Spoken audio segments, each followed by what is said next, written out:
साथियों नमस्कार। आज मैं आप लोगों के बीच एक ऐसे टॉपिक पे बात करना चाहता हूं जो जीवन का एक ऐसा डिसीजन है जिसे कई बार हम गलत भी ले लेते हैं और जिसका खामियाजा हमें भुगतना पड़ता है। मैं बात करना चाह रहा हूं कि आप लोगों को विवाह जो है कैसे करना चाहिए, किन परिस्थितियों में करना चाहिए। हालांकि कहा जाता है कि शादी ब्याह एक जुआ की तरह है। अगर सही दाव बैठ गया तो आपका जीवन जो है बहुत जबरदस्त रहेगा, लेकिन वही अगर सही दाव की जगह गलत दाव बैठ गया तो आप जीवन में परेशान रहेंगे, दुखों का सामना करना पड़ेगा, मुसीबतें आएंगी, बहुत सारे तकरार होंगे और रिश्ते टूट भी जाएंगे।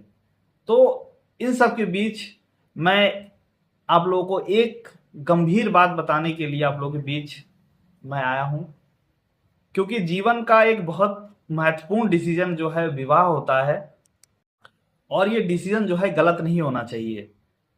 तो मैं विवाह नहीं करना चाहता अगर उसका कारण समाज, उम्र या अकेलापन हो। मैं चाहता हूं कोई मेरा हाथ इसलिए थामे क्योंकि उसे मेरे अलावा कोई और नहीं चाहिए हो। और अगर ऐसा प्रेम ना मिले तो अकेले रह जाना ज्यादा सुंदर है बजाय किसी के साथ समझौते में जीने से, क्योंकि समझौते में जीना बहुत मुश्किल होता है।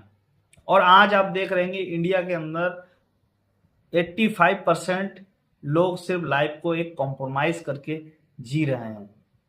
वो जिंदगी जी रहे हैं, कई बार घर वाले नौकरी देख के, संपत्ति देख के विवाह करवा देते हैं, कई बार अनमैच विवाह हो जाते हैं।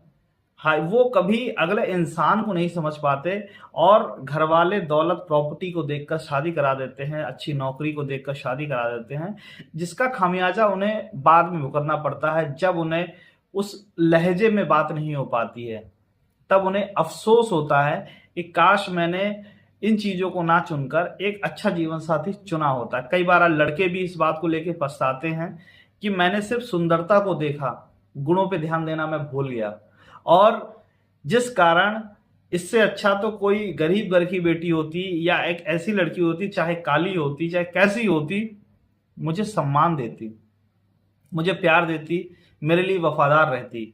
ये अफसोस ना करना पड़े, इसलिए जीवन में विवाह का डिसीजन जो है वो आपका व्यक्तिगत होना चाहिए।